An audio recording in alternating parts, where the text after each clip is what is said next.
Hello बच्चों, आज की इस क्लास में हम क्लास 10 एनसीईआरटी गणित की प्रश्नावली 2.1 का अध्ययन करेंगे। प्रश्नावली 2.1 का पहला क्वेश्चन है, किसी बहुपद px के लिए y इक्वल टू px का ग्राफ नीचे आकृति में दिया है। प्रत्येक स्थिति में px के शून्यकों की संख्या ज्ञात कीजिए। क्वेश्चन को करने से पहले हमें यह समझना होगा कि n घात वाले किसी बहुपद px के लिए y इक्वल टू px का ग्राफ x अक्ष को अधिक से अधिक n बिंदु पर प्रतिच्छेद करता है। अतः n घात वाले किसी बहुपद में अधिक से अधिक n शून्य हो सकते हैं। इस बात को हम दूसरे तरीके से भी समझ सकते हैं कि अगर px कोई द्विघात बहुपद है तो y इक्वल टू px का ग्राफ x अक्ष को अधिक से अधिक दो बिंदु पर प्रतिच्छेद करेगा और उस द्विघात बहुपद में शून्यकों की संख्या 2 होगी। इसी प्रकार यदि बहुपद त्रिघाती है तो वह x अक्ष को 3 बिंदुओं पर प्रतिच्छेद करेगा और उसमें शून्यकों की संख्या 3 होगी। अतः ग्राफ के द्वारा किसी बहुपद px के शून्यकों की संख्या ज्ञात करने के लिए हमें यह देखना होगा कि ग्राफ x अक्ष को कितने बिंदुओं पर प्रतिच्छेद करता है। उसी के आधार पर हम किसी बहुपद के शून्यकों की संख्या ज्ञात कर सकते हैं। अब इस क्वेश्चन का हम फर्स्ट पार्ट देखते हैं। फर्स्ट पार्ट में ये आकृति दी गई है। इस आकृति में ये x अक्ष है, ये y अक्ष है और ये इसका ग्राफ।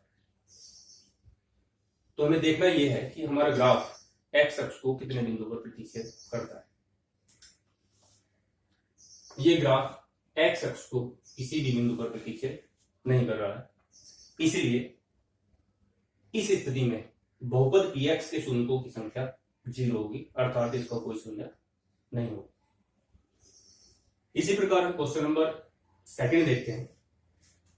सेकंड में ये x अक्ष है, ये y अक्ष है और ये इसका ग्राफ है। हम ग्राफ को देख रहे हैं कि यह ग्राफ x अक्ष को केवल एक बिंदु पर प्रतिच्छेद करता है।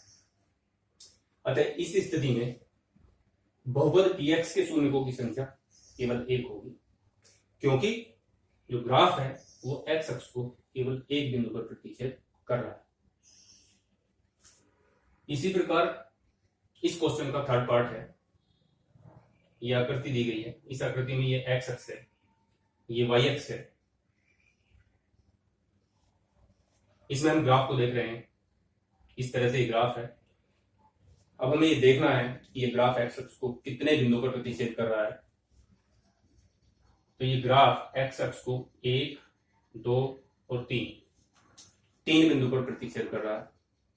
इसीलिए इस स्थिति में बहुपद px के शून्यकों की संख्या 3 होगी, क्योंकि जो ग्राफ है वो x अक्ष को 3 बिंदुओं पर प्रतिच्छेद कर रहा है। इसके बाद इसी क्वेश्चन का फोर्थ पार्ट है। ये x अक्ष है, ये y अक्ष है और ये इसका ग्राफ है। इस आकृति में हम देख रहे हैं कि ग्राफ x अक्ष को 2 बिंदुओं पर प्रतिच्छेद कर रहा है।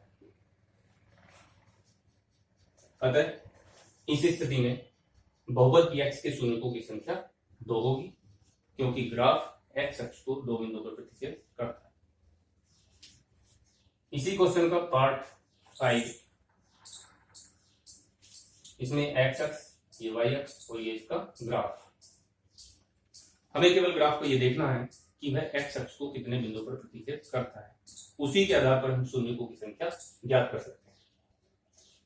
इस ग्राफ में हम देख रहे हैं यह x अक्ष को 1, 2, 3 और 4 बिंदुओं पर प्रतिच्छेद करता है। इसीलिए इस स्थिति में बहुपद px के शून्यकों की संख्या 4 होगी। इस क्वेश्चन का 6th पार्ट यानी लास्ट पार्ट है। ये x अक्ष है, ये y अक्ष है और ये इसका ग्राफ है। हम ग्राफ को देखते हैं तो ग्राफ x अक्ष को 1, 2 और 3 बिंदुओं पर प्रतिच्छेद करता है। अतः इस स्थिति में बहुपद px के शून्यकों की संख्या 3 होगी, क्योंकि जो ग्राफ है वो x अक्ष को 3 बिंदुओं पर प्रतिच्छेद करता है। इस प्रकार से हम किसी ग्राफ के द्वारा किसी बहुपद px के शून्यकों की संख्या ज्ञात कर सकते हैं। Thank you.